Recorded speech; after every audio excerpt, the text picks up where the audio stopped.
Hey guys, tonight we begin with the brilliance of the Mongol Empire. Built by Genghis Khan, the man who rose from a kidnapped orphan with trust issues to the leader of the largest contiguous land empire in human history. Let me know in the comments where you're tuning in from and what time it is for you. It's always fascinating to see who's joining us from around the world. Now, dim the lights. Maybe turn on a fan for that soft background hum. And let's ease into tonight's journey together. You've just woken up somewhere near the Onon River. You're wrapped in wool that smells like a damp yak. The sun hasn't risen, and neither has your sense of direction. There's frost on your boots, a thin layer of ice in your nose, and the sound of something snorting far too close to your head. It's your horse. Of course it is. He's your bedmate, your ride, your heating system, and occasionally your lunch. Personal space is not a concept here. He breathes heavily on you and steps on your coat while you try to stand. He does not apologize.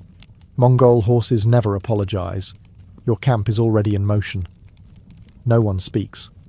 They just mount up and ride off like smoke. A boy with a bow the length of his body gallops past you, yawning. He looks about 10. His saddle is older than he is. He's been riding longer than you've been conscious. You tighten your sash, pack your gear, and climb onto your horse. There's no stirrup ceremony, no deep breath of gratitude, no breakfast. You chew dried meat while riding. If your jaw isn't strong, it will be by tomorrow. Assuming there is a tomorrow. The wind cuts sideways. It's not wind for decoration. It's the kind that flays the unprepared. You're riding into it at full gallop. Your face goes numb by the third ridge. No one notices. No one asks if you're okay. This is the step. You are either riding or you are part of the landscape. By midday, you've switched horses twice. Not because you're tired, the horse is. You're expected to be harder than your animal. If the horse is struggling, you carry more. This is considered balance. You urinate from horseback. You eat from horseback. You fight from horseback. If you fall off, you will be trampled. If you stop moving, you will be left. If you complain, no one will listen. They'll just assume the wolves got you early. You ride because everyone rides. Because there are no roads, no destinations, only speed and survival. And because in the Mongol Empire, walking is for prisoners, and you are not a prisoner. Yet. You've survived the ride. You're not dead. That's good. But now you're hungry. Which is a shame, because breakfast here isn't a meal. It's a dare. Someone hands you a leather sack. It sloshes. That's your morning beverage, fermented mare's milk. It's white, sour, slightly fizzy, and smells like what a saddle feels like after 3 weeks of riding through war zones. You drink it anyway, not because you want to, because that's what there is. It's called erag. It's technically alcoholic, but not the fun kind of alcohol, the kind that reminds you bacteria are real and they live in your throat now. Mongol children drink this. So do warriors. So do grandmothers. If it burns going down, that's how you know it's working. Food? There might be a hunk of dried mutton. Maybe. It's grey, shriveled, and so tough you could use it to resole your boots. You chew it for 20 minutes. It doesn't get smaller. It just becomes wetter. There's also some curd, a rock-hard, sun-dried dairy lump that could double as a projectile weapon. It tastes like sour dust, feels like gravel, and makes your teeth question their purpose. You consider crying, but your tears freeze before they fall. You sit on the ground because there are no tables, no chairs, no napkins, just wind, wool, and the distinct scent of someone boiling something with hooves in it. There are no forks, no spoons. Just your hands, and the silent judgment of the old man across from you who's already finished his meal, tied a new knot in his saddle rope, and is now sharpening a blade with the kind of intensity usually reserved for religious experiences. You eat what's given. You don't ask what it is. That's a good way to stop being given food. There's no chatting. Mongols don't waste time with pleasantries before battle, or after, or during meals. They eat like they ride, fast, quiet, and prepared to move at any moment. You try to match their pace. You fail. The mutton fights back. You're not full. You're not satisfied. But you're slightly less starving. And in the Mongol Empire, that's a win. It's mid-morning now. The horses are sweating. So are you. And you may be wondering, when do you wash? You don't. In the Mongol Empire, clean is not about soap or baths. It's about not dying from infection. And even that's negotiable. You smell like leather, horse, meat smoke, and the faint sourness of whatever your boots are made from. Everyone else does too. No one comments. If you show up smelling like flowers, you're either a spy or cursed. Possibly both. Water is for drinking, not bathing. You want to scrub yourself clean with river water? That's drinking water. You want to die of dysentery with soft skin? Go ahead. Otherwise, wipe your face with your sleeve and move on. There is no soap. There is animal fat. There is ash. There is sand. If you want to exfoliate, rub your face with a handful of dust and pretend it's a spa. Your hands are filthy. Your nails are weapons. Your hair hasn't seen water in months, but it's tied neatly under your cap because appearance still matters. Just not the clean kind. The greasy kind. That's respected. You don't remove lice. You manage them. You name them. You flick them into the fire during evening conversation. If they bite too much, you smear yourself with animal fat and dare them to keep going. Clothing? It's wool. It's stiff. It's been worn for 3 winters and still has blood on it from a goat you vaguely remember arguing with. You don't change it. You layer it. Add more in winter, peel it off in summer. Maybe. Underwear doesn't exist. Neither does shame. And your teeth? They are your own problem. No brushes, no rinses. You chew bones, you drink airag.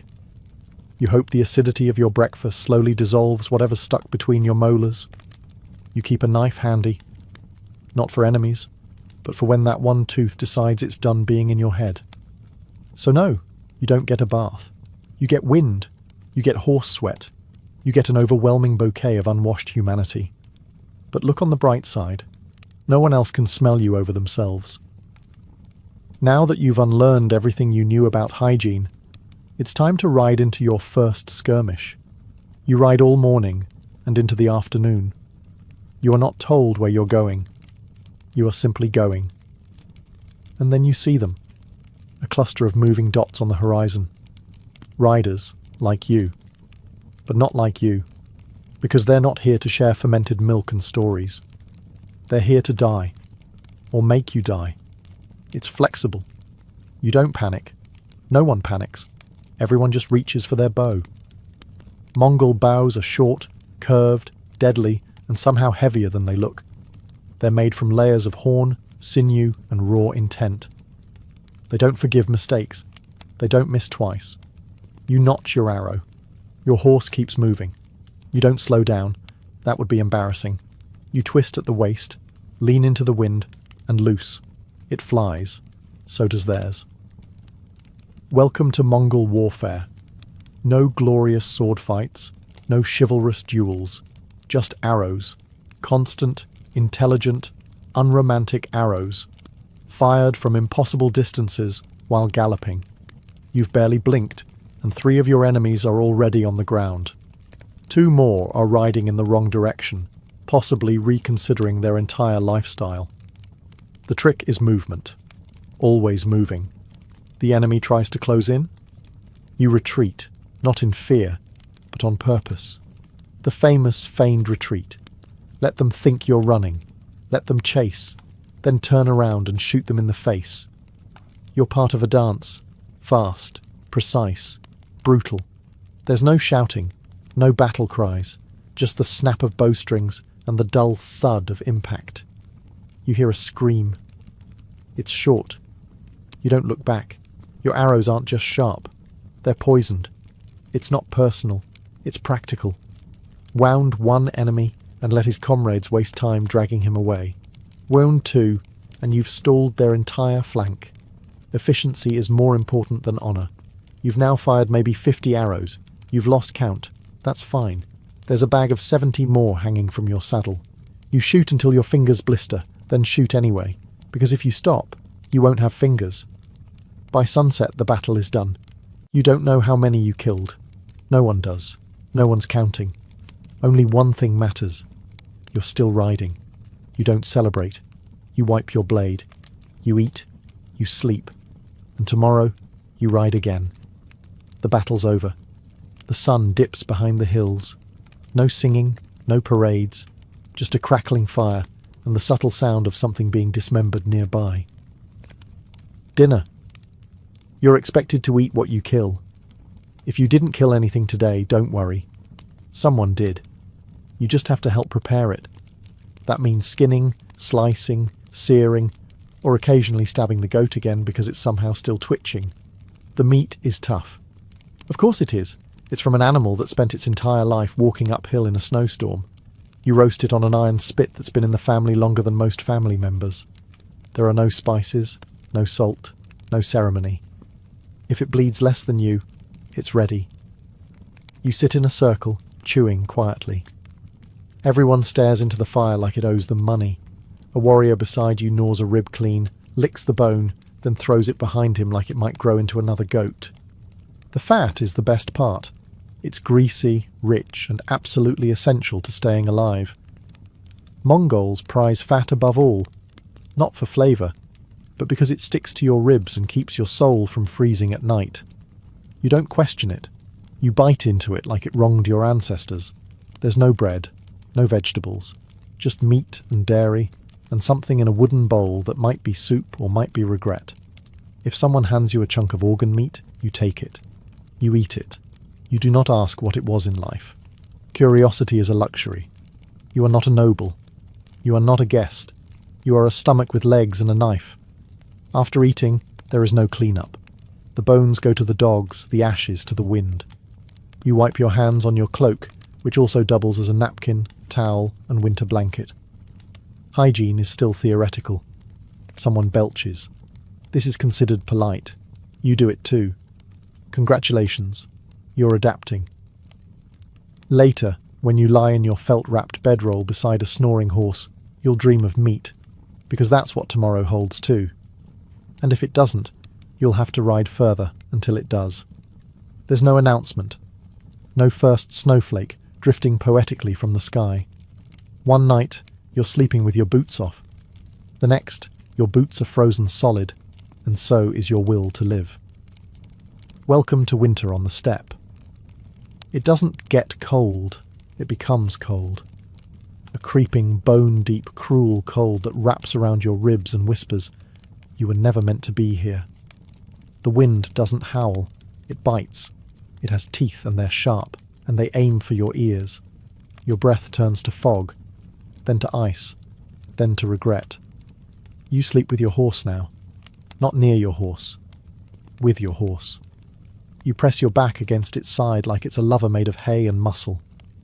You'd say it's awkward, but at least it's warm. Clothing becomes a game of layers. Wool over leather over fur. You stop feeling your fingers by mid-morning. You stop feeling your toes the day after. You try not to think about it. If they come back, great. If not, fewer things to stub. There's no firewood, no forests, just frozen dung. You burn it without question. It smells like betrayal, but it's heat. The smoke curls around your face and makes your eyes water. You blink, and your eyelashes freeze together. You are now part sculpture. Your water, ice. Your food, ice. Your nose, bleeding. You ride anyway. Mongols don't stop for weather. If it's not an arrow or a plague, it's not worth mentioning. You ride with snow in your boots and wind in your bones, and nobody cares. Especially not the horses, who seem to enjoy it. The cold changes you. It takes your voice, dries your skin, and rewrites your personality to something quieter, stiffer, and much less optimistic. You stop complaining, not out of stoicism, but because your jaw refuses to move. And yet, you keep moving. Because if you stop, you'll freeze. And if you freeze, someone will bury you under a cairn of stones and ride off without breaking stride. The Empire doesn't wait for spring. Neither do you. He doesn't look like a legend. He sits cross-legged on a plain wooden platform, chewing a piece of dried meat with all the ceremony of a bored butcher. His fur-lined coat is weather-beaten. His beard is uneven. His boots have blood on them, though whether it's from battle, a goat, or last week's argument with a tax collector is unclear. This is your Khan, your general, your leader. The man who can order entire cities wiped from the map with a raised eyebrow. You do not speak unless spoken to. You do not make eye contact for too long. You definitely do not correct his pronunciation, even if he calls you that one with the hair for 6 months straight. He speaks softly. Mongol leaders don't shout. If you can't hear him, that's your problem. Listen harder, or read his tone, or follow the sound of your own heartbeat because it's now louder than his voice. Orders are short, precise, absolute. Ride here. Burn this. Accept tribute. Behead the messenger. Don't return until it's done. You nod. Everyone nods.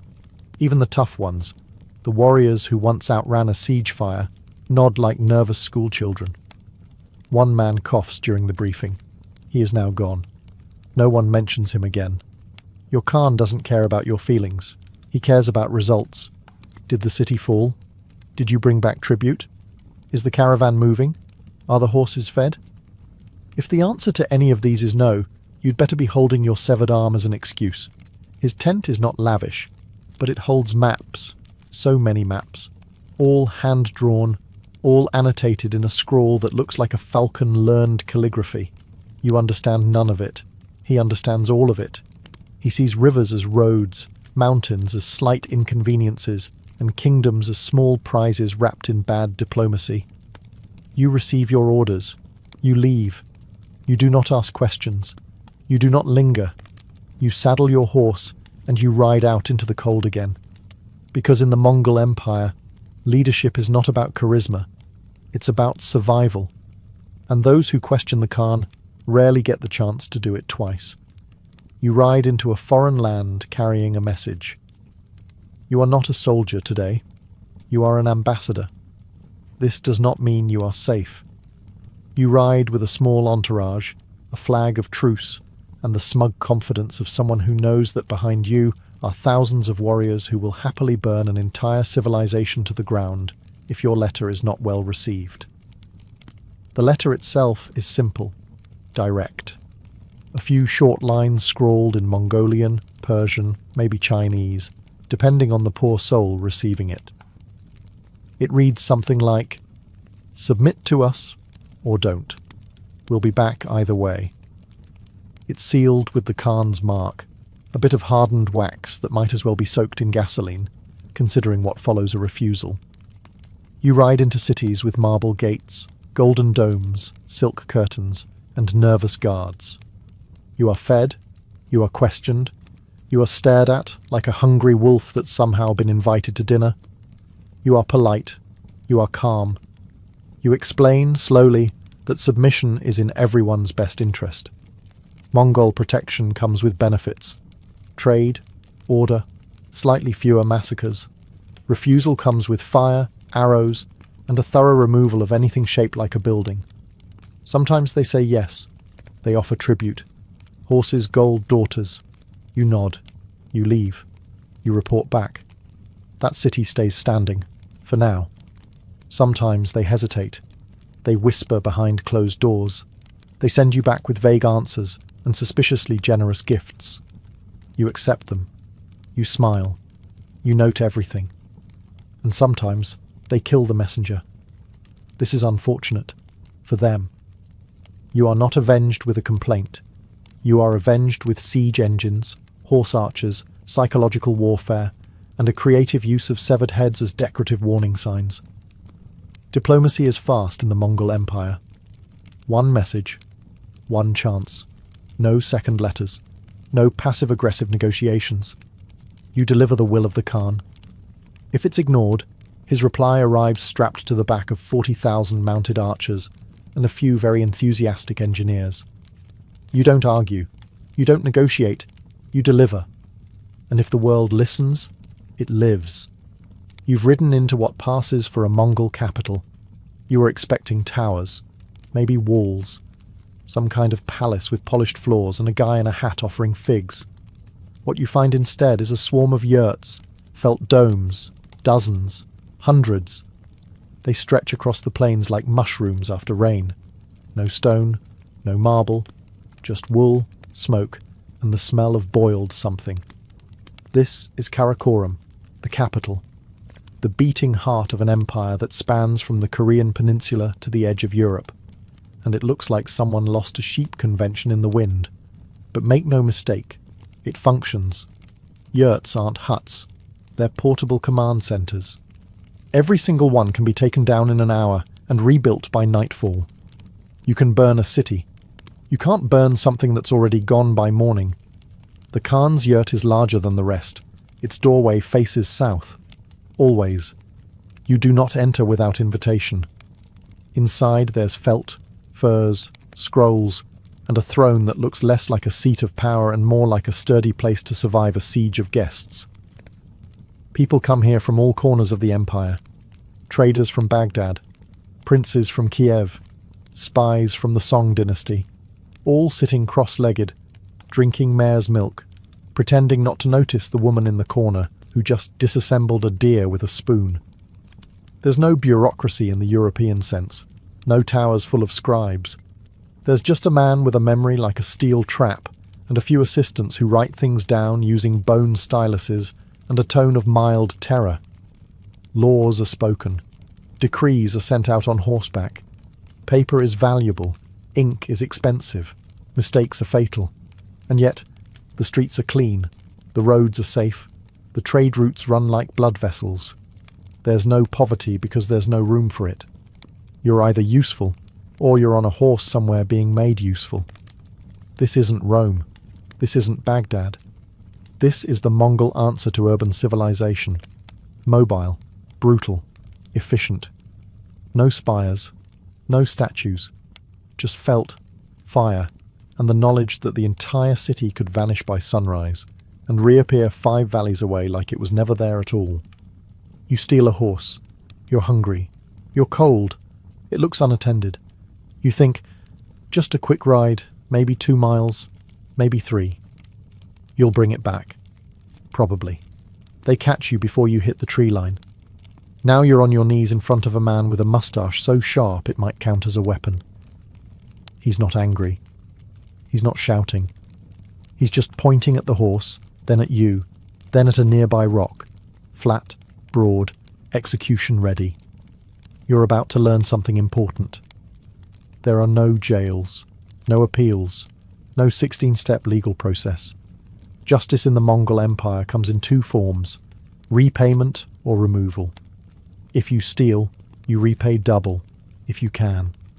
If you can't, something else gets taken. A finger, a hand, occasionally your head, depending on the mood and the market value of what you tried to steal. You plead your case.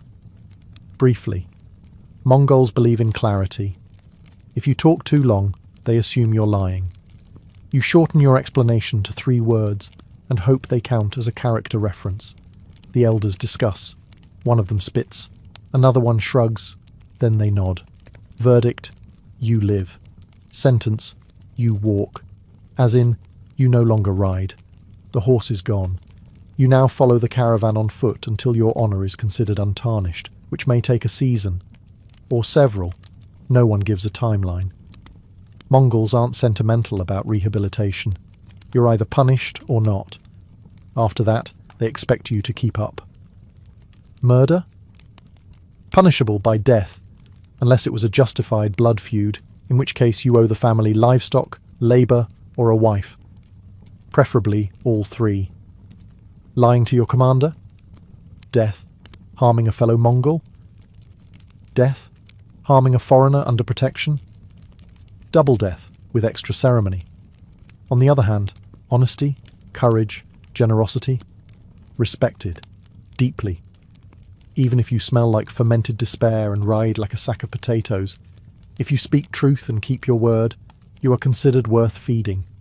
Mongol law is harsh. But it's fast, predictable, and impossible to bribe.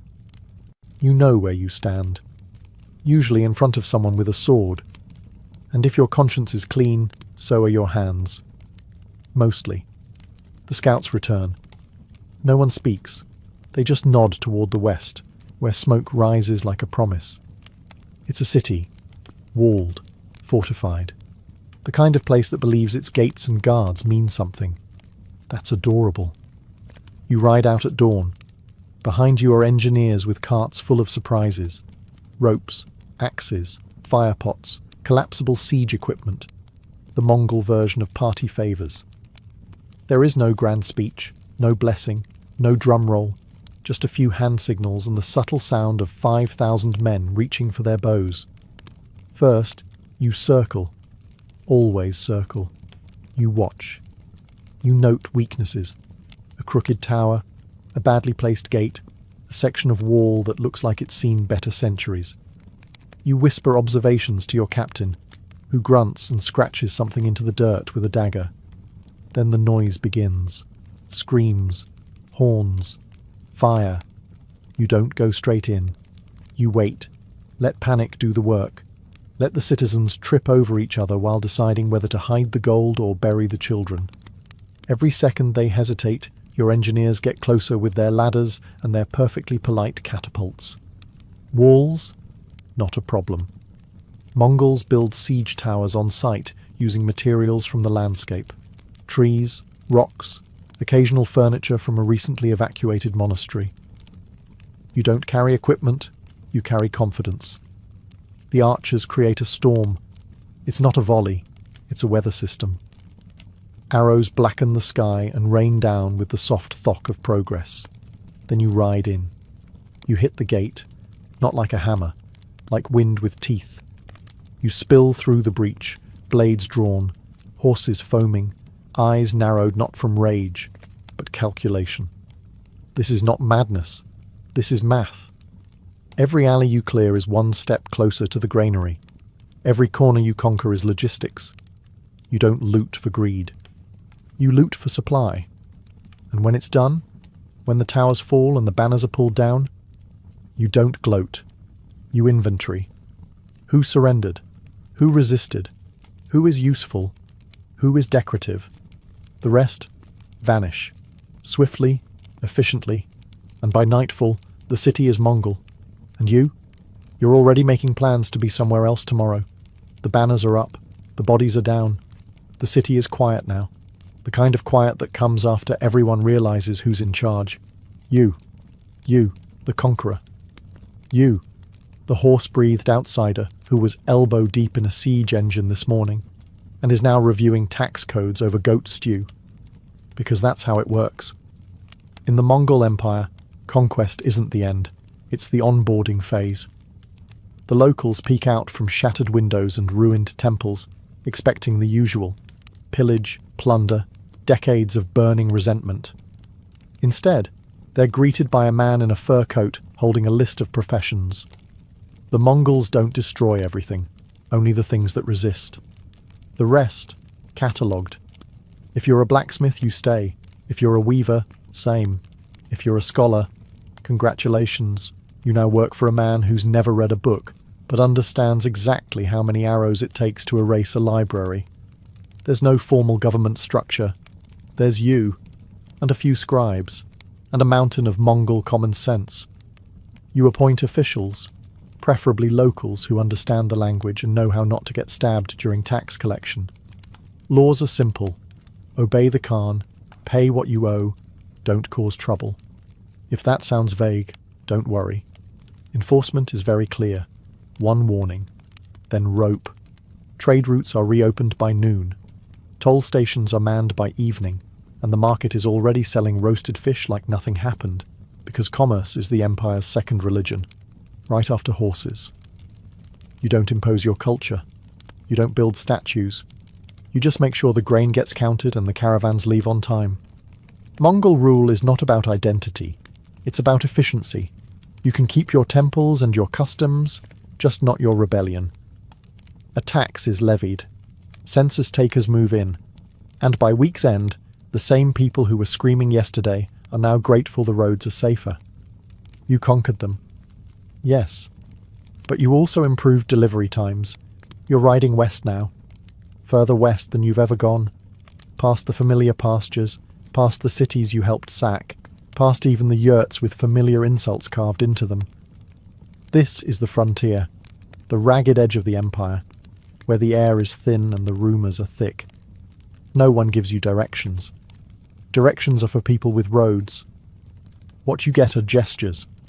A shrug toward a mountain, a vague wave past a smoking valley, and the eternal Mongol compass. Follow the bones. Out here you ride past things the Empire hasn't yet decided whether to acknowledge. Strange stone towers, half-built forts abandoned mid-hammer, trees with ribbons tied around them, gifts for gods who've clearly stopped answering mail. You pass a monastery with its doors ripped off. Inside, there's incense and silence. A monk bows to you, offers you tea, and doesn't flinch when you track mud across his sacred floor. He's seen your kind before. He knows what happens when someone says no. Then come the rumours. Whispers about ghost armies, about cities that vanished overnight, about a mountain pass where a Khan's brother disappeared and came back 2 years later, smiling and never blinking again.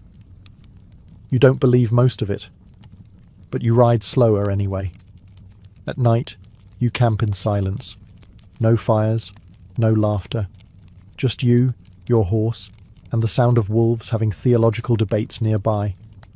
You wrap your cloak tighter and check your blade twice, not because of bandits, but because of stories that start with, "No one who rode this way. Even your horse is uneasy. It whinnies at shadows. And this is a horse that's eaten human flesh and napped through thunder." The edge of the Empire isn't marked by fences. It's marked by atmosphere, a thinning of command, a stretching of logic. Out here, the Khan's word arrives late and often whispered. Still, your orders are clear. Scout, observe, return. You do all three, in that order. You take note of every strange village, every half-finished temple, every field where the grass grows sideways. And when you turn back toward civilization, you feel the Empire behind you, heavy, brutal, real. The edge didn't swallow you, this time. You've returned, not in glory exactly, but in one piece, which in Mongol terms is practically sainthood. Your horse is thinner, your boots are blood-stained, your teeth are fewer, but your scroll pouch is full. Names, maps, tribute tallies, the occasional sketch of a fortress that looked at you funny. You hand it over. A scribe nods. A commander grunts. The Empire continues. And someday, far from here, in a quiet European library or a distracted Chinese court, someone will open a scroll and frown at your name. They will not pronounce it correctly. They will not understand the abbreviations. They will look at the numbers you counted with frozen fingers after 3 days without sleep and say, "These must be exaggerated." Because history has a funny habit. It smooths out the parts that make it nervous. And the Mongol Empire makes historians very nervous. They will call you barbarians, savages, a horde, as if you were all one blur of horses and arrows with no trade routes, no diplomats, no legal system carved in blood and common sense. They'll forget the engineers, the postal system, the religious tolerance. They'll remember the sieges, who wouldn't? But not the fact that you asked cities to surrender before flattening them, that you offered peace, order, and lower toll fees. They'll paint your face twisted in rage, never showing the months you spent negotiating over water rights with a man who bathed once per decade. They'll turn your pragmatic governance into chaos, your brutal discipline into madness, your efficient conquest into random destruction. And they'll conveniently ignore the part where their own kingdoms crumbled from within long before you showed up with a torch and a tactical plan. But you don't care. Because you weren't building a legacy. You were building roads, real ones. You were making empires answer for their walls. You were making the world smaller, one hoofbeat at a time. And if the world remembers you only as a shadow from the east, that's fine. Charlemagne's exact birthplace is as mysterious as a monk's tax records. Some say he was born in Herstal, others argue for Aachen or Ingelheim. The truth is, in the mid-8th century, nobody bothered with birth certificates, especially not for future emperors. What we do know is this.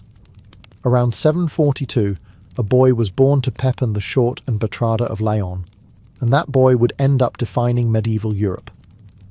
Now, Pepin was no ordinary Frankish noble. He had recently pulled off one of the slickest political coups of the age. He deposed the Merovingian puppet king Childeric III and secured papal blessing to crown himself king of the Franks.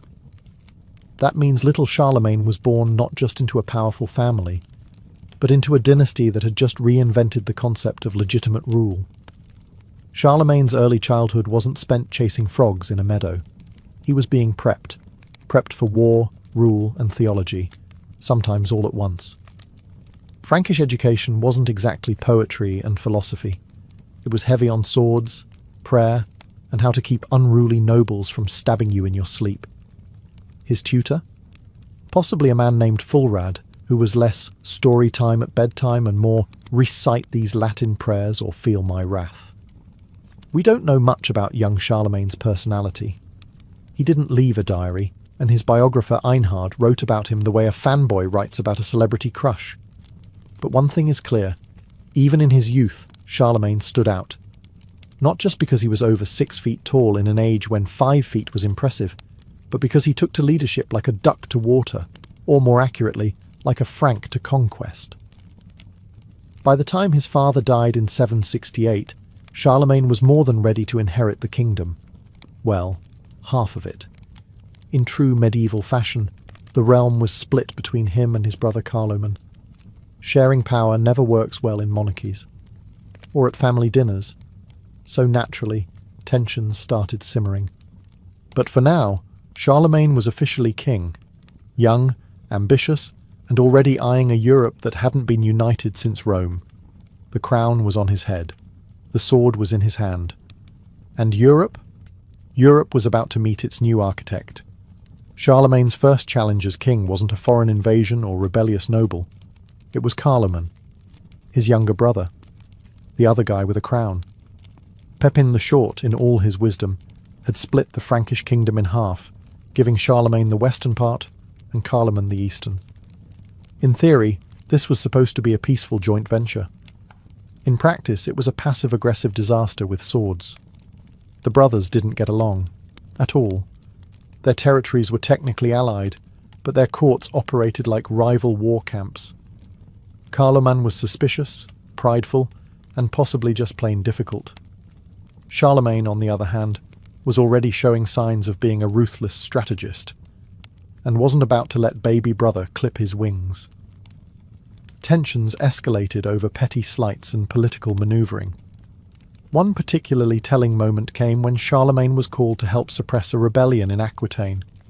Instead of joining forces, Carloman refused to send troops. Classic little brother move: sit back, let big bro do all the fighting, then sulk when he gets the credit. Now, into this delicate mess walked Desiderius, the king of the Lombards in northern Italy. He offered Charlemagne a marriage alliance, his daughter in exchange for peace and cooperation. Charlemagne, ever the opportunist, said sure, and married her. Carloman? He saw this as a betrayal. Desiderius had once supported their father, and now Charlemagne was cozying up to him. The situation was a medieval soap opera, and just when things were about to boil over, Carloman died. Conveniently. In 771, barely 3 years into their dual reign, Carloman suddenly kicked the royal bucket at the age of 20. Cause of death? Natural, according to official sources. Which in medieval terms could mean anything from pneumonia to he looked at someone the wrong way. Charlemagne wasted no time. He moved into his brother's territory like a man who'd been planning it since day one. Carloman's widow and children fled to, guess who? Desiderius, who was now fuming. So Charlemagne now had all of Francia under his rule. No more brother, no more coking, Just one man, one crown, and a growing list of enemies. And next on that list? The in-laws. Now that Carloman was out of the picture, Charlemagne had a kingdom to himself, and a problem in Italy. Specifically, Desiderius, king of the Lombards.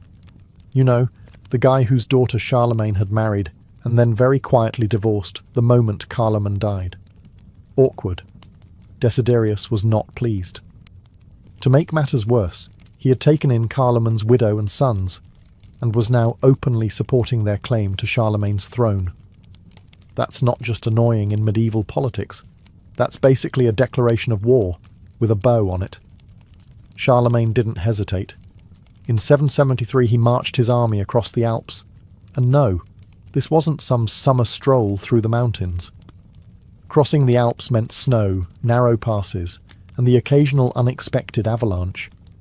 But Charlemagne did it anyway, because Charlemagne didn't let mountains, family drama, or bad weather stop him from getting what he wanted.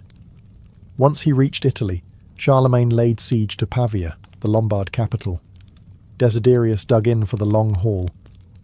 Unfortunately for him, Charlemagne had the patience of a monk copying scripture. He surrounded the city and waited. Months passed, supplies dwindled, morale plummeted.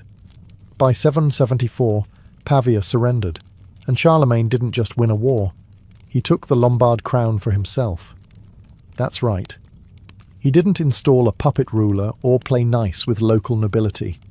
He simply declared himself king of the Lombards.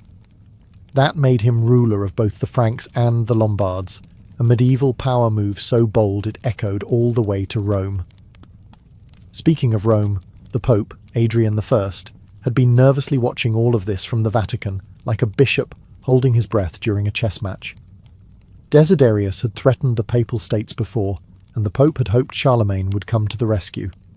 Charlemagne did, and in return he received the Pope's blessing and a convenient alliance with the Church that would last for decades. The Lombard campaign wasn't just a family feud turned conquest, it was a statement.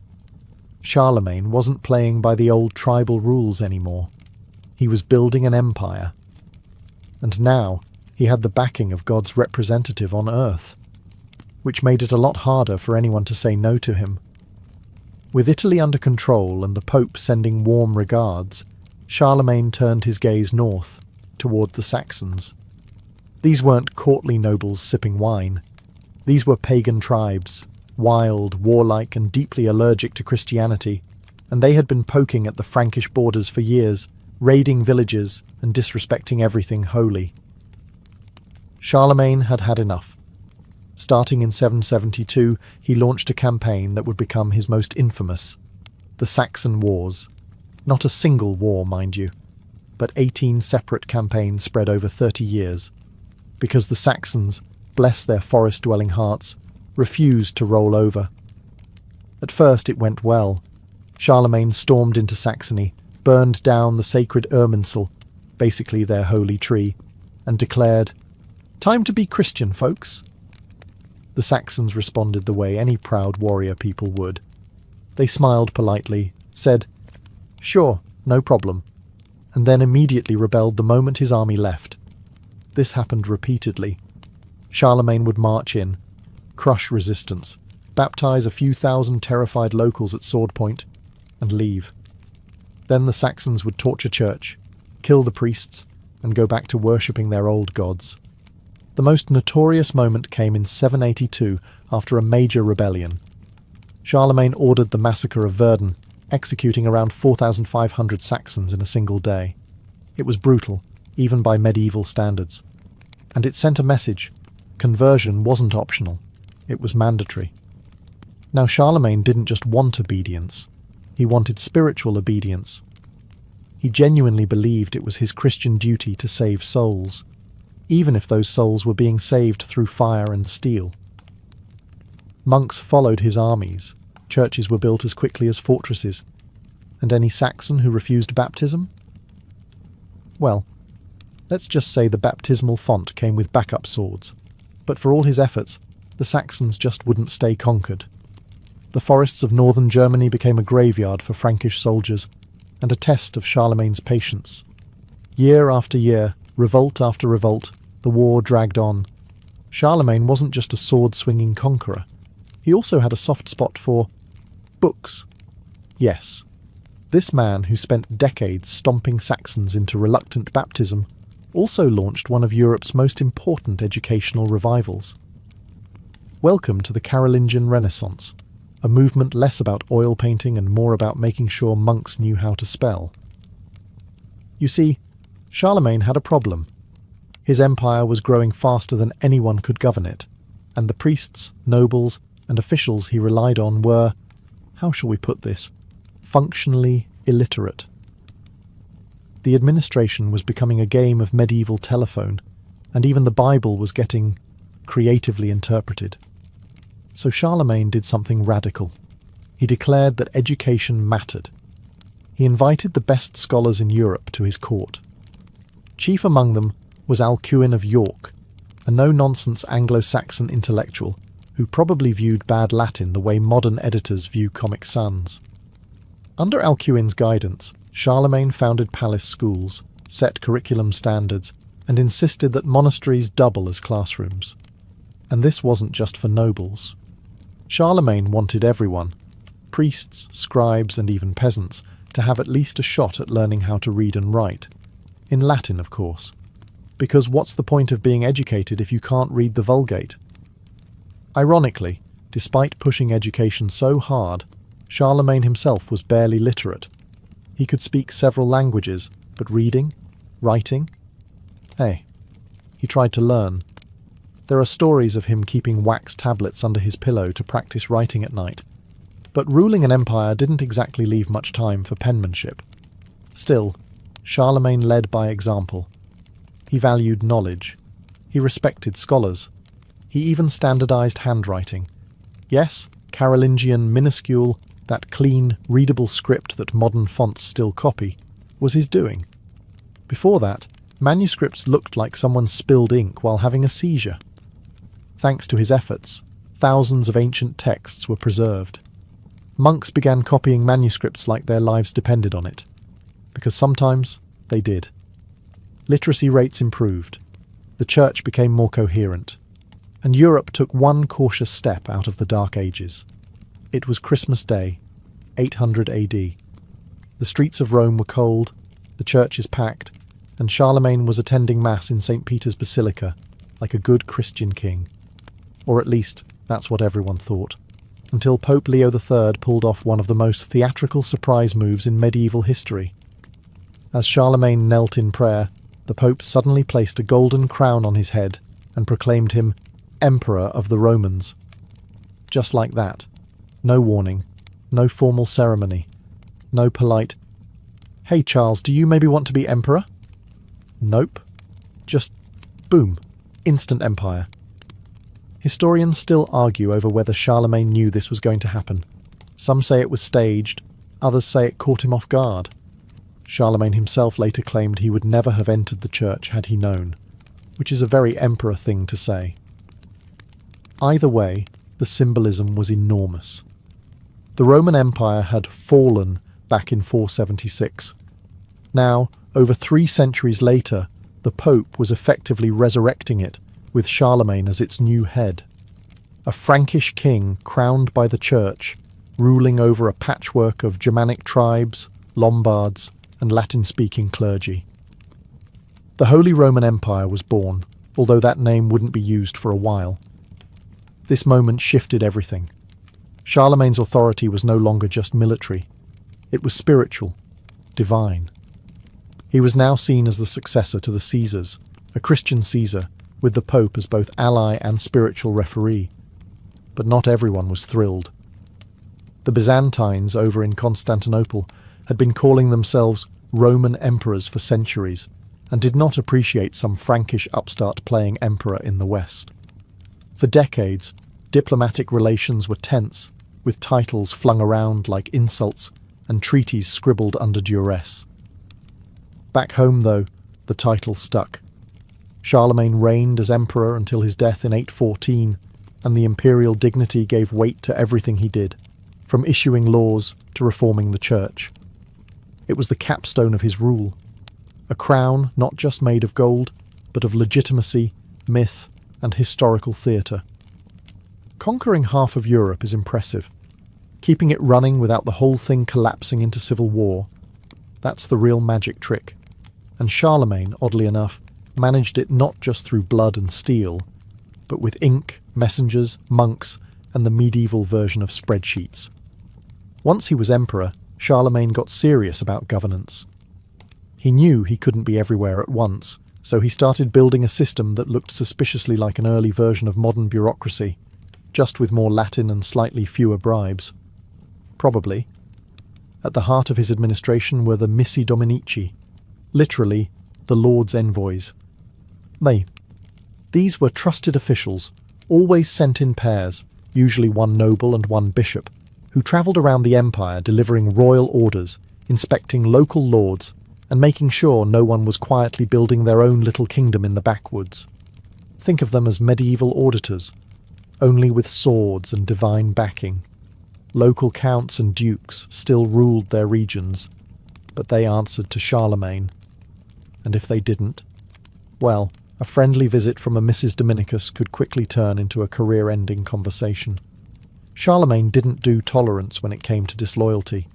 He also introduced capitularies, written laws and instructions that applied across the empire. These covered everything from how to run a monastery, to how many soldiers a noble had to provide, to what kind of bread should be served at imperial banquets. Yes, even bread regulation, because you can't have an empire falling apart over badly baked loaves. But this wasn't just micromanagement for its own sake. Charlemagne believed in order, Christian order, and to him, a stable, well-run empire reflected divine favour. His laws weren't just legal, they were moral. He wanted a society where everyone knew their role, paid their taxes, to the church and to him, and prayed at the proper time, preferably under a roof he had personally authorised.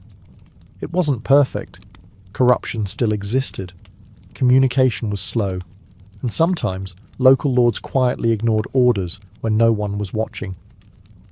But for a man ruling over a territory that stretched from the Pyrenees to the Elbe, it worked surprisingly well.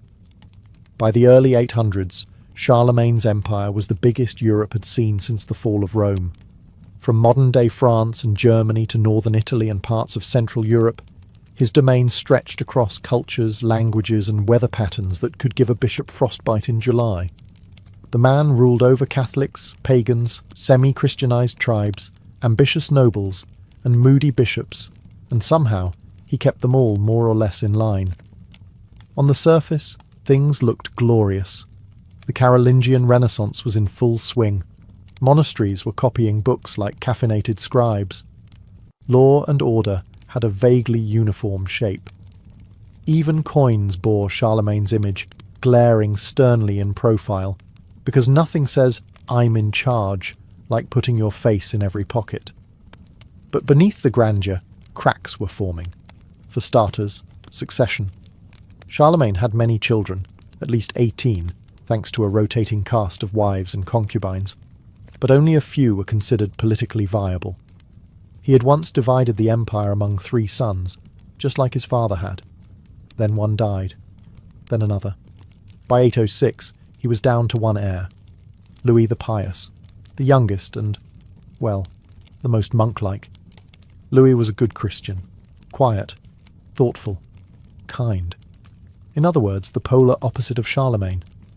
When your empire depends on intimidation and iron will, handing it off to someone who prefers psalms over politics feels risky. Then there was the nobility. During Charlemagne's reign, they were kept in check by sheer fear and efficiency. But even then, local counts were getting bolder. Some enforced royal laws with gusto. Others treated them like polite suggestions. The empire was stable, but it was a personality cult, held together by one man's presence and very few backup systems.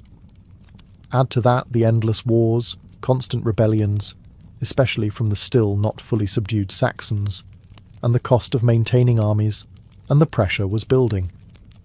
Even the church, while mostly loyal, had its own ambitions. Bishops had political power. Abbots controlled vast lands. and while they blessed Charlemagne's rule with one hand, they sometimes pushed back with the other, especially when royal demands clashed with canon law or monastery budgets. The empire was brilliant, but like all things built at speed and scale, it depended on the one person who could command it all. And that person was getting old. In the winter of 814, Charlemagne fell ill. He was in Aachen, his favoured palace city, surrounded by scholars, advisors, and the lingering smell of burned firewood and ink-stained parchment.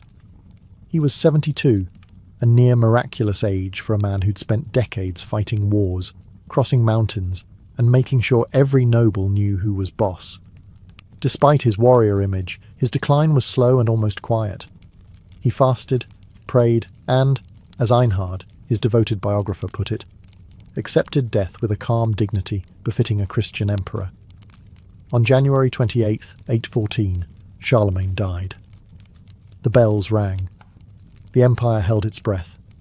They buried him in Aachen Cathedral, beneath a marble throne, wrapped in imperial robes, sword at his side, and a copy of the Gospels in his lap. Not a bad send-off for a man who had once been crowned Emperor of the Romans in a surprise ceremony. Later legends would claim he sat upright in his tomb like a sleeping king, ready to rise again if the empire ever needed him. Romantic nonsense, of course. But telling. His only surviving son, Louis the Pious, inherited the whole empire, along with its unwieldy borders, rebellious nobles, and growing unrest. Louis tried to rule well, he really did, but he wasn't his father. The iron grip loosened. Power fragmented. Civil wars broke out. Within a few decades, the grand empire Charlemagne built was split into pieces, eventually giving rise to France and Germany as separate kingdoms. And yet, Charlemagne's legacy didn't dissolve with his empire. It grew. He became a mythic figure, Carolus Magnus, the ideal Christian king. Popes invoked his memory. Emperors styled themselves in his image. The Holy Roman Empire, founded long after his death, claimed him as its spiritual father. Even Napoleon, centuries later, modelled his coronation after Charlemagne's, eager to snatch a bit of that old divine glow. Charlemagne didn't just unify Europe. He gave it a blueprint, a fusion of Roman law, Germanic kingship, and Christian faith. He helped drag a continent out of the ruins of the Dark Ages and planted the seeds for the nations that would define it. When he died, the world lost a man, but it gained a legend, and legends, as Europe would prove again and again, are far harder to bury. A medieval feast was not just about eating. It was about being seen. Picture this. Long wooden tables draped in cloth, flickering torches casting shadows on stone walls, and the scent of roasted boar mingling with wine, sweat, and ambition. This wasn't dinner. This was theatre. And every dish, every seat, every spoonful served was part of a carefully choreographed social ritual. In a world where birth determined rank, feasts gave the ruling class a chance to remind everyone of their place. Seating arrangements were political chess moves. The lord and lady sat at the high table, literally elevated, both in furniture and in status. The closer you were seated to them, the more important you were. If you found yourself staring at a drafty wall next to the musicians, you weren't just cold, you were expendable. Food arrived in waves, called removes, like acts in a play. The first course might feature stuffed peacocks with their feathers reattached, just for flair.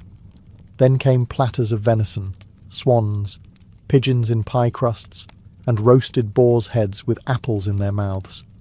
Nothing subtle. If the animal once had a face, it was likely staring back at you now, glazed in wine sauce. And then there were the subtleties.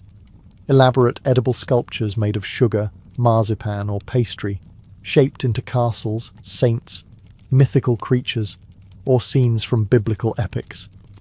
These weren't meant to be eaten. They were meant to be admired, or gawked at, preferably both. But it wasn't just about flexing wealth. Feasts were political tools. Treaties were negotiated between bites of pheasant. Alliances were solidified over goblets of spiced wine. Marriages were arranged between courses. Hosting a bad feast could ruin a reputation. Hosting a great one? That could buy loyalty for years. Even silence had meaning. Guests weren't just allowed to speak freely. Toasts were timed. Music cued conversations. A juggler might perform to distract from an awkward lull. A poet might recite flattery so syrupy it made the boar seem bland. Behind every grand medieval feast was a scene of pure, beautiful chaos, the castle kitchen. Not your cosy modern space with ceramic countertops and herb gardens. No, this was a smoky, shouting, wood-fired war zone, run by a hierarchy that would make a small army blush. At the top of this culinary command tower stood the master cook, the Gordon Ramsay of his day. Minus the swearing, or with more swearing, in Latin. He oversaw dozens of assistants, spit-turners, pot-boys, pastry makers, fish cleaners, sauce men, and at least one poor soul whose job was just plucking poultry all day. And they weren't whipping up 2 or 3 dishes. They were making hundreds, often without a single written recipe, because cookbooks were rare, handwritten, and kept under tighter lock than some treasure chests. The kitchen fire roared day and night. There were no thermostats, just blistered hands, guesswork, and prayer. Meat was roasted on massive spits turned manually, usually by young boys whose arms never stopped spinning. And the size of the meat? Let's just say a cow might show up in pieces over the course of a 3-day feast. Sauces were vital. Everything was doused in a combination of vinegar, wine, and exotic spices. Not because they were trying to mask rotten food, as the myth says, that would have insulted the guests, but because spices were wealth. Saffron, cinnamon, cloves, nutmeg. These were imported luxuries. Serving them wasn't just about flavour, it was about flexing trade connections. This chicken tastes like cinnamon was basically medieval for I'm loaded. Bread was a staple, but came in different classes. The nobility got the fine white manchet bread. The servants ate the coarser brown loaves, and under every dish was a trench, a stale piece of bread used as a plate which soaked up all the greasy juices and was then either eaten by the lower classes or thrown to the dogs. Or both, depending on the dog's manners. The smell? A blend of herbs, meat, yeast, sweat, and fire. The noise? Constant clanging, shouting, and the occasional panicked squawk from a goose that had not yet accepted its fate. It wasn't glamorous, but it was efficient, and without it, the entire illusion of effortless nobility upstairs would have collapsed like a poorly baked pie. If you ever got invited to a medieval feast, congratulations, you were either important, rich, or someone's political pawn. But what actually landed on your plate? Let's just say, if you're a picky eater, you might want to look away. Meat ruled the table. Deer, wild boar, rabbit, pheasant, swan, even porpoise if you were dining on a particularly eccentric coastline. Everything that could walk, fly, swim, or vaguely resemble meat was fair game, literally. Hunting was both sport and supply chain. Nobles went out and killed the food they would later brag about while eating it, and the rarer the animal, the higher the status. Whole roasted animals were the stars of the show. Picture an entire pig, snout polished, teeth bared, apple in mouth, or a swan, feathers reapplied post-cooking because presentation. If it looked dangerous before, it was supposed to look majestic now. But it wasn't just about quantity. The menu was strategic. You didn't dump everything on the table at once. You served it in courses, called removes. The first might include lighter fare, soups, small pies, fish if it was Friday and the church was watching. Later courses escalated to the heavy hitters, roasts, game, pies stuffed with meat and spice and more meat. Fish had its own day in the spotlight, especially during fasting seasons. Eels, pike, and herring were frequent guests, sometimes moulded into the shapes of animals they were definitely not. Because why serve boring boiled fish when you can serve a fish that looks like a hedgehog?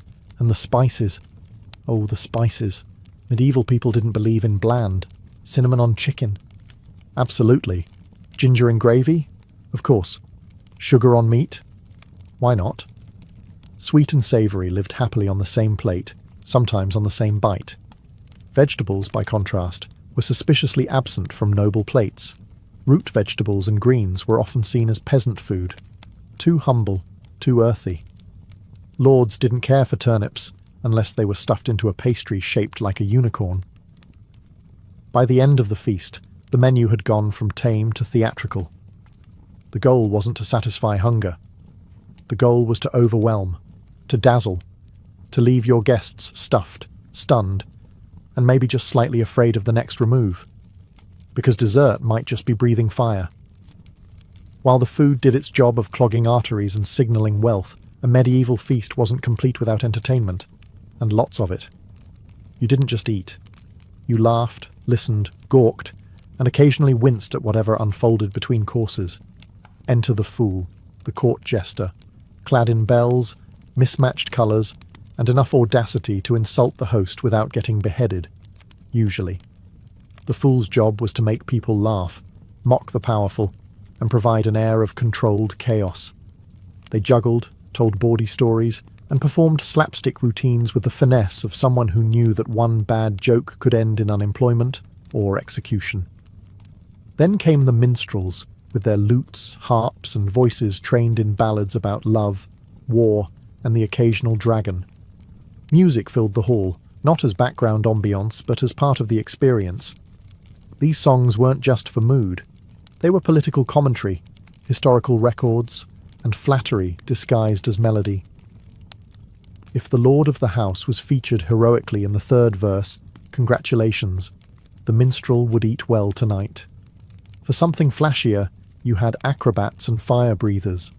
Yes, real fire. Indoors. In a wooden hall lined with rushes and tapestries. Safety codes were a distant fantasy. Sword swallowers, animal tamers, even dancing bears made appearances, though the bears weren't always thrilled about it. And then there were the subtleties, edible performances, sugar sculptures that doubled as political satire, giant pies with live birds inside, released mid-course for dramatic flair. Nothing said we're rich like cutting into a pie and watching doves explode from it, while the guests politely applauded and tried not to get pooped on. Some feasts included morality plays, little theatrical skits about virtue, sin, or the dangers of not respecting the church. These were performed by travelling troupes or occasionally by monks who were far too excited to play the devil. Everything was calculated. Entertainment kept the mood light, distracted from political tension, and ensured that no guest had time to whisper rebellion between sips of mead. A good entertainer could prevent a duel. A bad one might start one. At a medieval feast, you weren't just watching a show. You were the show. And the laughter. That was just another way to keep the knives pointed away from the host. In the medieval world, what you ate wasn't nearly as important as who you ate it with. A feast was the medieval version of a press conference, marriage proposal, court negotiation, and corporate takeover, rolled into one gloriously greasy event. Hosting a feast wasn't just hospitality, it was strategy. It signalled wealth, power, generosity, and control. And every single element, from seating arrangement to source choice, communicated status. Take seating, for example. The high table wasn't just physically elevated, it was socially radioactive. The lord and lady sat in the centre, flanked by their most honoured guests. Bishops, foreign ambassadors, visiting nobles. If you were anywhere near the salt cellar, you were somebody. Everyone else was, well, just happy to be breathing the same roasted air. That's where we get the term above the salt. You were either close to the host and important, or seated near the floor with the minstrels and empty wine jugs. Invitations weren't handed out like candy. Being summoned to a feast meant you mattered, and refusing to attend? That was a statement, one that might earn you a visit from armed men asking why your chair was empty. On the flip side, attending the feast of a rival could mean you were switching sides. Every guest list was a political minefield. The food itself carried messages. Serving a particular regional delicacy could flatter a visiting duke. Offering an overabundance of game meant, "Look how vast and well-stocked my lands are." Including foreign spices said, "I have trade connections you only dream about." Even wine could be loaded with meaning. Was it local? Imported? Blessed by a bishop? Then there were the gifts. Guests sometimes brought offerings, jewels, relics, horses, and were expected to praise the host in return. Toasts were part flattery, part performance, and sometimes part warning. Feasts were also the stage for alliances. A marriage match could be sealed over honeyed quail. A land dispute resolved by the third remove. And if all else failed, a rival lord could be made drunk enough to sign something stupid, or too poisoned to wake up the next morning. For all its gluttony and grandeur, medieval feasting was heavily shaped by the one authority even kings didn't mess with, the church. And the church had opinions, strong ones, about what you could eat, when you could eat it, and just how guilty you should feel afterward. In the medieval calendar, there were more fasting days than feasting days. That's not an exaggeration. Nearly half the year was designated for some form of dietary restriction. Wednesdays, Fridays, Lent, Advent, various vigils, you name it. And on these days, meat from land animals was strictly off the table, literally. So how did the nobility cope? With creativity. They still threw feasts. They just swapped out ingredients. Out went beef, pork, and venison. In came fish, eggs, almonds, and anything that could pretend it wasn't technically meat. Beaver tails, for example, were considered fish because they were scaly and aquatic. Problem solved. God's fine with loopholes, right? Dishes became culinary acrobatics. Chefs molded almond milk into imitation cheese. They turned fish into fake roasts.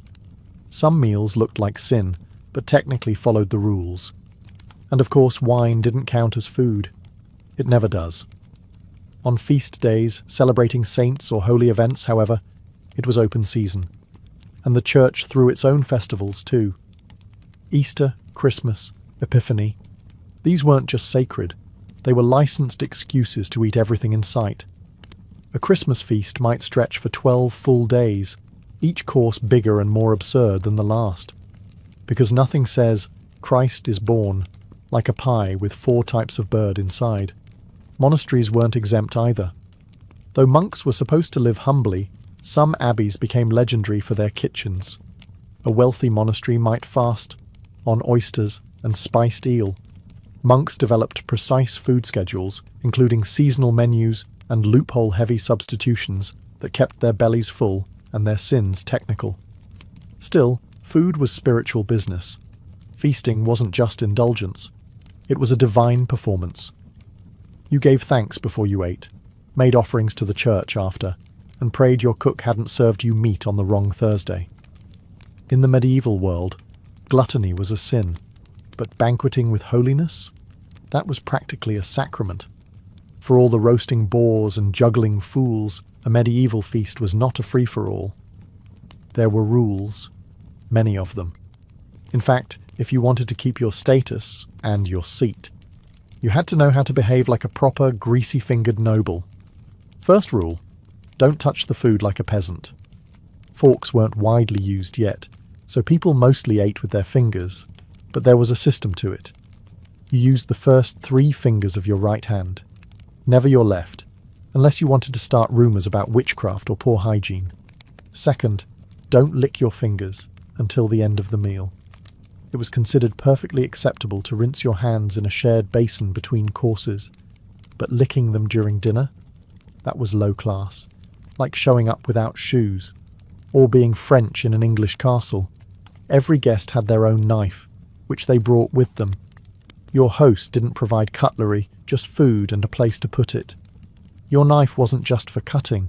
It was a personal statement like a medieval iPhone. Flashy handle, you're important. Rusty blade, enjoy sitting by the firewood. Drinking etiquette was its own battlefield. You didn't just guzzle your wine.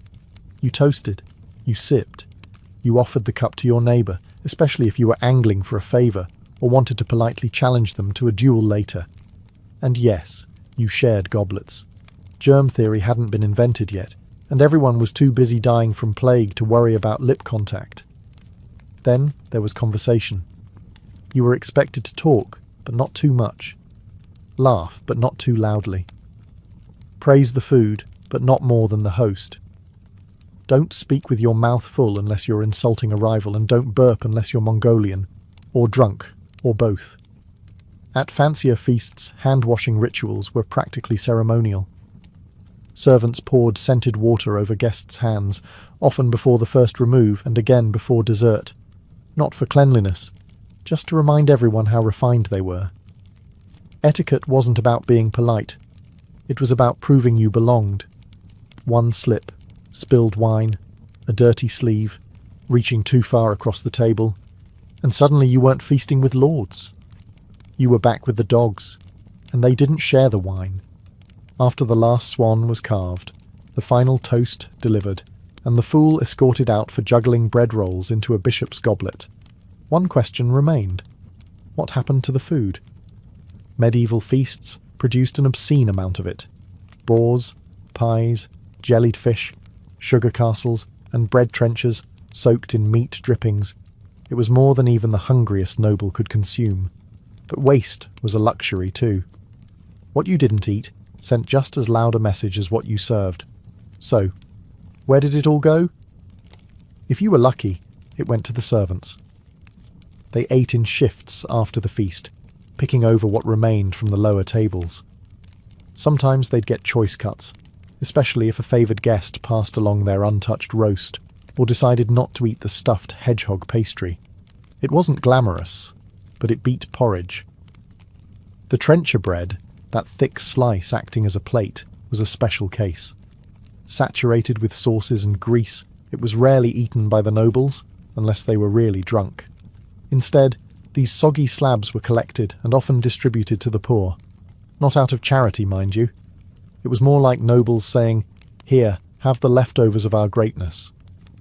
But if you were a peasant, getting a slab soaked in spiced boar fat was better than a sermon on humility. In monasteries and churches, feast leftovers became alms. Feeding the poor wasn't just encouraged, it was expected. Leftovers were gathered into baskets, blessed, probably after the fingers were picked out, and handed out as a moral duty. Sometimes, the poor were even invited to dine in the great hall after the nobles left, though seated in a very different spot, and usually without the juggling bear. Still, not everything went to hungry mouths. Some of it was simply thrown out, fed to pigs, or composted in castle-midden heaps. Why? Because in medieval high society, restraint was overrated. A surplus showed wealth. Letting food spoil quietly behind the kitchen door was just part of the show. So while the nobles sobered up and congratulated themselves on a feast well hosted, life went on for the rest. Servants nibbling bones, peasants lining up for trenchers, dogs wrestling over fish heads. Because in the medieval world, even leftovers had a hierarchy. The candles had burned low. The minstrels were snoring under benches. Half the guests were face down in pie crusts, and the other half were staggering through castle corridors looking for their shoes, or dignity. The feast was over. But the morning after, that was a whole different ritual. Cleanup began before the guests even left. Servants moved like ghosts, clearing bones, scraping trenchers, and sweeping rushes off the floor.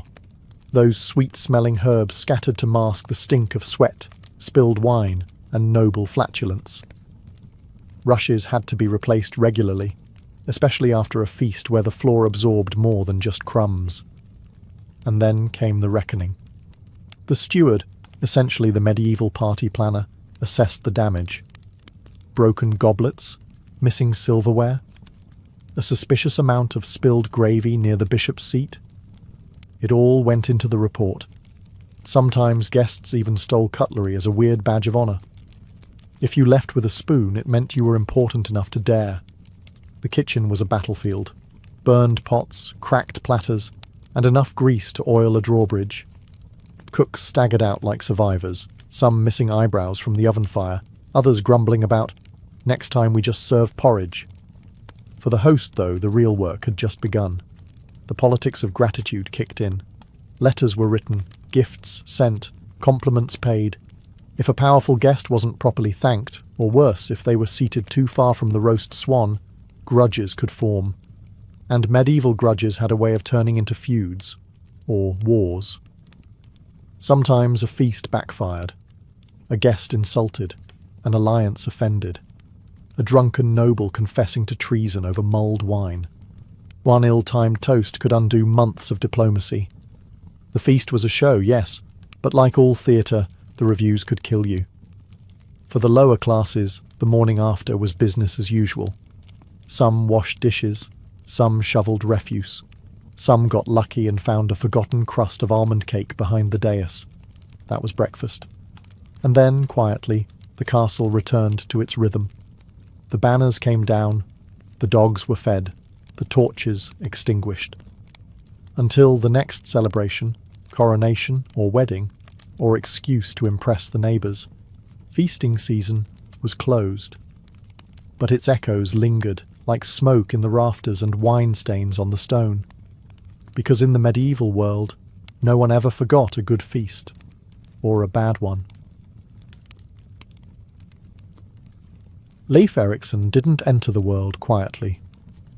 Around the year 970, possibly in Iceland, maybe in Greenland, depending on which saga you're trying to decode, he was born into a family of exile, ambition, and very poor impulse control. His father was Eric the Red, a hot-headed Norwegian outlaw exiled for murder, who then got exiled again from Iceland for, shockingly, more murder. Instead of learning restraint, Eric discovered Greenland. Because if you're going to be banned from one frozen island, why not claim another? Leif grew up in this rugged frontier settlement, where winters were cruel, neighbours were scarce, and the only consistent export was stories. Greenland wasn't a thriving colony. It was barely a functioning outpost held together by stubbornness, driftwood, and fish. But it gave Leif something that mattered more than comfort: perspective. He knew what it meant to survive on the edge of the known world. His family was steeped in Norse tradition, hard drinking, hard fighting, and perpetually sceptical of outside authority. Yet even amid this rugged culture, Leif was different. He was curious, reflective, observant. According to the sagas, he was tall, strong, handsome, naturally, and notably more thoughtful than his volatile father. He wasn't raised on scrolls or scholars. He was raised on sagas, oral tales of gods, monsters, voyages, and revenge. These stories weren't bedtime lullabies. They were survival manuals wrapped in mythology, and they seeped into Leif like sea brine into a longship's hull. Greenland's isolation left young Leif hungry for something more. Unlike his father, whose ambition ended in exile and bloodshed, Leif looked outward, toward Iceland, toward Norway, toward the horizon. He listened to old sailors speak of strange lands beyond the ice. He studied the stars, and he watched the tides. By the time he reached manhood, he wasn't just the son of Eric the Red. He was a Norseman with a boat, a brain, and a burning need to explore something, anything, that wasn't a freezing rock filled with equally frozen egos. Before he ever sailed west, before the church came calling, before his name landed in sagas and schoolbooks, Leif Erikson was a boy born of fire and ice, destined to outrun both. Leif didn't just drift into greatness, he sailed into it. At some point in his early adulthood, Leif left Greenland behind and travelled to Norway, the old heart of Norse power. It was more than a homecoming. It was a collision with a world far more advanced, hierarchical, and surprisingly holy. Because Norway wasn't the same place his father had fled. It was now ruled by King Olaf Tryggvason, a man with a crown, a sword, and a serious fixation on converting the Norse to Christianity, whether they liked it or not. Leif found himself face to face with Olaf, a Christian warrior king who had replaced blood feuds with baptisms and longships with churches. And unlike many of his countrymen, Leif didn't scoff. He listened. Perhaps it was diplomacy, perhaps curiosity. Or maybe Leif had grown tired of the endless cycle of raids, revenge, and gods, who mostly demanded blood and beer. Whatever the reason, Leif was baptized, accepted Christianity, and was given a new mission: bring the faith back to Greenland. It wasn't exactly an easy assignment. Imagine trying to explain monotheism to a bunch of farmers who regularly sacrificed goats to Thor when the weather got weird. Greenland was remote, suspicious of outsiders, and still mostly loyal to Odin, Freya, and the rest of the thunder-happy crew. But Leif didn't return empty-handed. He brought priests, knowledge, and royal support. When he landed in Greenland again, he wasn't just a chieftain's son, he was an emissary of a king and a new god. And while he didn't exactly spark a revival overnight, his influence began to take root. Christianity started spreading in small, icy circles. Chapels were built. Crosses were raised. Old gods weren't replaced immediately, but they had serious competition. This marked a turning point. Leif wasn't just a sailor or a settler anymore. He was a cultural bridge, a man between two worlds: Norse tradition and Christian order, pagan legend and written law. He had one foot in Valhalla and the other in Bethlehem, and somewhere between converting his neighbours and maintaining fragile peace, Leif Erikson began hearing tales of strange lands to the west. Lands with grapes, forests, and no snow in sight. The next great voyage was calling. Some great discoveries begin with ambition, others begin with bad navigation. Leif Erikson had set sail from Norway with noble intentions: bring Christianity to Greenland, and maybe check in on the family drama while he was at it. But fate, or perhaps the North Atlantic's notoriously moody weather, had other plans. According to the saga of the Greenlanders, Leif heard whispers of a strange land far west, seen years earlier by a man named Bjarni Herjolfsson, who had glimpsed unknown shores but never bothered to land. Classic Bjarni, a man who discovered North America and then just kept sailing like he had groceries in the back.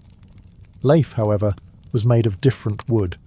Around the year 1000, he bought Bjarni's ship, gathered a crew, and decided to find out what lay beyond the horizon. He wasn't just sailing into the unknown. He was sailing into legend. The journey was perilous. Icebergs, storms, and the real possibility of falling off the edge of the earth kept things interesting. But Leif was calm, steady, and, as the sagas claim, annoyingly competent. Eventually, his ship reached a place very unlike Greenland. First came a barren land he named Helluland, likely modern-day Baffin Island, flat, rocky, and unimpressed. Then Markland, probably Labrador, with forests thick enough to build an entire fleet. Useful, but still not quite the promised land. Finally, Leif arrived at a place so mild, so rich in resources, that his crew named it Vinland, the land of wine, or grapes, or possibly fermented berries. The sagas are vague, and Norsemen weren't exactly sommeliers. Regardless, the place was a paradise compared to the icy death trap they called home. They built houses, explored rivers, and enjoyed the novelty of not having to chip their drinking water out of a glacier. Leif called the main settlement Leifsbudir, Leif's Booths. Humble name for a man accidentally making history. He stayed through the winter, mapping the land, gathering timber, and preparing stories that would shake the north once he returned. There were no grand conquests, no wars, just quiet, practical exploration. Surprisingly modern for a Viking. Leif didn't plant flags or declare ownership. He just observed, named, and left. And yet, in doing so, he became the first European to set foot in North America. Before Columbus, before maps, before anyone knew what he'd done. Leif Erikson's landing in Vinland should have been the start of a new Norse golden age. Mild climate, wild grapes, tall timber, no frostbite. What more could a Greenlander ask for? But paradise, as it turns out, comes with problems, especially when you don't ask the locals if they mind visitors. According to the sagas, Leif and his crew spent a winter in Vinland, building huts and gathering valuable resources. They found self-growing wheat, vast forests, and enough fish to feed a saga's worth of warriors. It wasn't just a discovery, it was a solution. Greenland was cold, barren, and isolated. Vinland was temperate and overflowing with potential. But Leif didn't colonize it. He didn't claim it in the name of the king, didn't build a church, and didn't bring a second shipload of settlers. He simply returned to Greenland with a cargo hold full of timber and a story no one could believe was real. Why? The sagas don't say much, but what came next suggests that Leif knew Vinland wasn't empty. Later Norse expeditions, led by his brother Thorvald, his sister Freydis and others, would find themselves in violent clashes with the indigenous peoples they called Skraelings. Who these people were is still debated, likely ancestors of modern-day Mi'kmaq, Beothuk, or Inuit. What's clear is that they weren't thrilled about heavily armed strangers showing up with axes and entitlement. Though Leif's expedition saw no bloodshed, he may have sensed that this land was not theirs to take. He didn't attempt conquest. He didn't burn villages. He didn't leave behind a trail of corpses and churches. Instead, he left quietly. Vinland's promise would haunt Norse memory for generations. A land so close, so abundant, yet untouchable. Later voyages would try to settle it, but the tension with the native peoples, the sheer distance from support, and the dangers of overextending meant the idea never stuck. In the end, Leif's discovery was too early. The Norse world wasn't ready. The ocean was too vast, the politics too fragile, and the settlers too few. Vinland faded into legend, part Eden, part ghost. And Leif? He returned to Greenland not as a conqueror, but as a man who had seen something no one else had. A world waiting. Just not for them. When Leif Erikson returned from Vinland, he didn't come home with gold or glory. He brought something far more controversial: Christianity. Back in Norway, Leif had been baptized under the orders of King Olaf Tryggvason, who saw the sword and the cross as equally valid tools for nation-building. Leif had accepted the new faith, quietly, thoughtfully, without theatrics. But now, with a royal commission and a ship full of priests, he arrived in Greenland as both explorer and evangelist. Greenland, however, had not changed in his absence. The colony was still dominated by Norse paganism. The people still carved runes, drank to Odin, and muttered prayers to Thor during snowstorms. They were settlers, survivors, pragmatic and fiercely traditional. And they were deeply suspicious of a religion that said all their gods were false and that drinking blood at the winter solstice might be frowned upon. Leif didn't storm temples or burn idols. That wasn't his style. Instead, he used diplomacy, generosity, and the weight of royal backing. He built a church, reportedly the first in Greenland. He gave shelter to priests. He spoke to chiefs.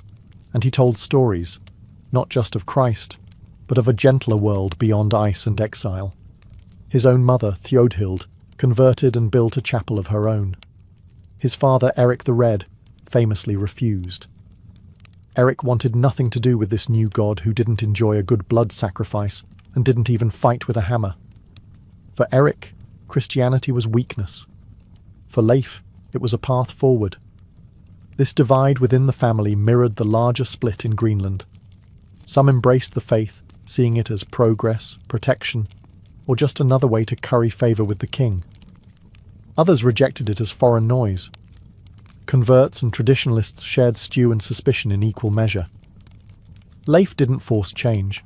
He simply embodied it. He lived as both a Norseman and a Christian, a seafarer and a settler.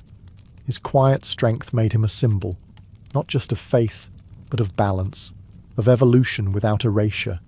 He didn't kill the old gods. He just stopped calling on them. And for a colony on the edge of the world, his example was enough to plant the seeds of something new, even if it took generations to grow. Leif Erikson may have carved his own legend across the North Atlantic, but he did so under a long, blood-stained shadow. His father's. Eric the Red wasn't just infamous, he was practically mythological. A brawler, a settler, a man exiled from Norway and Iceland, who then founded Greenland just to have somewhere new to get kicked out of. Wherever he went, lawmen cringed and neighbours kept axes close.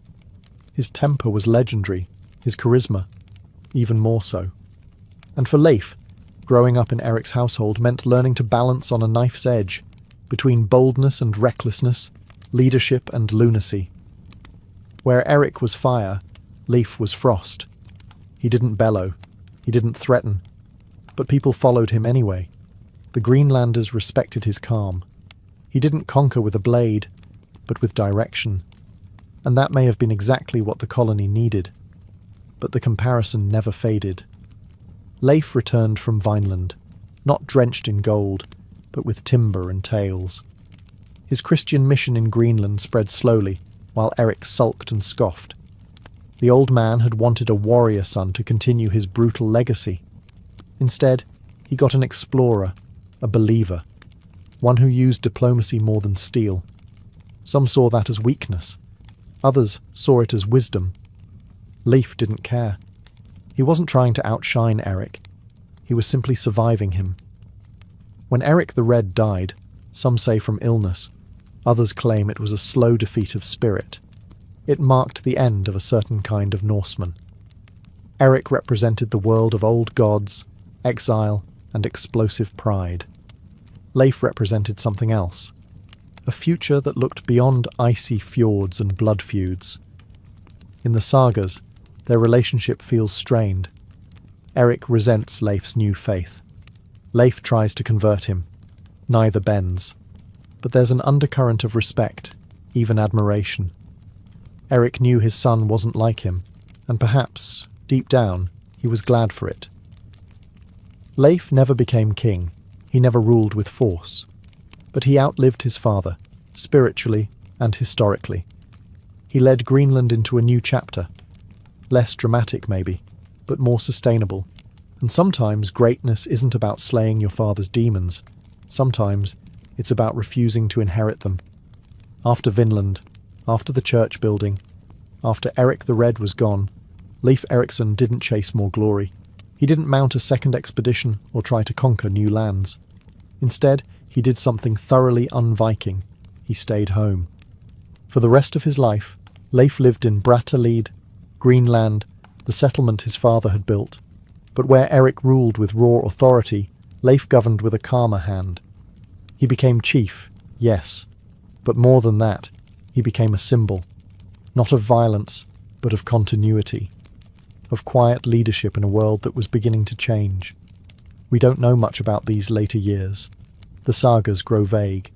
His name fades from dramatic action and instead lingers as a presence, respected, remembered, but no longer the centre of the storm. He raised a family. His son, Thorkel Leifson, would one day lead Greenland. Christianity spread slowly but steadily. The colony endured. But Vineland, the place that should have changed everything, didn't. Others tried to follow in his wake. His brother Thorvald sailed west and was killed by native resistance. His sister Freydis mounted an expedition filled with treachery, axe murders, and bad decisions. Every attempt to settle Vinland failed, not because the land was lacking, but because the Norse world wasn't ready. Distance, hostility, limited support. Leif knew the risks. That's why he didn't return. He had proven the voyage could be made. He had seen what lay beyond the sea. But he also knew Greenland needed stability more than it needed heroics. In time, Vinland became legend. Half memory, half dream. Some believed it. Others didn't. But Leif never shouted his discovery from mountaintops. He never demanded recognition or asked for songs. He didn't need them, because he understood something rare. Sometimes, making history means knowing when to step back. His final days were likely spent watching the sea, remembering the voyage no one thought possible. And as far as we know, he died in Greenland, quietly, peacefully. Not on a battlefield, not on a ship, just at home.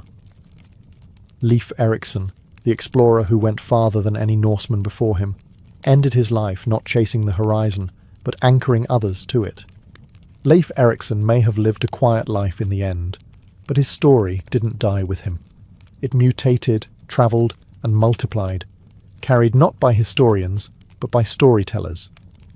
And storytellers, as we know, have a loose relationship with facts. The primary sources for Leif's life, the saga of the Greenlanders and the saga of Eric the Red, were written 2 centuries after he lived. That's like trying to write a biography of Napoleon based on your great-great-grandfather's fishing stories. They're dramatic, rich with detail, and suspiciously convenient. One saga paints Leif as a kind of Viking missionary, spreading Christianity with the calm of a Norse saint. Another shows him as a daring explorer who stumbles into North America because he got lost. Others add side quests, omens, prophetic dreams, whatever made the tale more interesting over ale. And then there's Freydis, his sister, sometimes described as a fierce warrior woman who chased off attackers while heavily pregnant, screaming and slapping a sword across her bare chest. Is it true? Possibly not. But would you want to fight her? Definitely not. What's fascinating is how the sagas twist truth and legend into a braid you can't untangle. Leif didn't boast, but his story grew louder with every telling. Over time, he became a symbol of adventure, faith, resilience. A Norseman who dared to sail west before anyone thought it mattered. And then he disappeared again, buried beneath centuries of dust, outshone by louder, bloodier names. It wasn't until the 19th and 20th centuries that Leif re-emerged, resurrected by historians eager to find a European who reached America before Columbus. Suddenly, statues appeared, streets were named. A national Leif Erikson Day was declared in the United States, October 9th, based on nothing except immigration paperwork. Ironically, Leif would have hated all the attention. He wasn't seeking fame. He wasn't planting flags. He was doing what Norsemen had always done, sailing into the unknown and bringing back what he could. But history had other plans, and now the quiet Greenlander who left no books, no speeches, no boasts, is remembered as the man who discovered a continent, even if he never claimed it. Leif Erikson never built an empire. He didn't fight in grand battles. He didn't rule a kingdom or crown himself in gold. And yet, he endures. Not because he demanded a place in history, but because he quietly earned it. While others chased fame through fire and blood, Leif sailed west into the unknown, guided by curiosity, not conquest. He didn't name himself hero or saint. He didn't erect monuments. He didn't even try to hold the land he found. He simply went, saw, and returned. A rare kind of explorer who didn't need the world to remember his name to justify his journey. And still, it did. Leif's legacy lives in stories, in sagas whispered across centuries, reshaped by bards and chroniclers, poets and politicians. The boy from Greenland became a symbol of exploration, resilience, and quiet strength. His journey to Vinland became a chapter in the larger Norse epic, a civilization that dared to sail past the edge of the known world, looking not for war, but for possibility.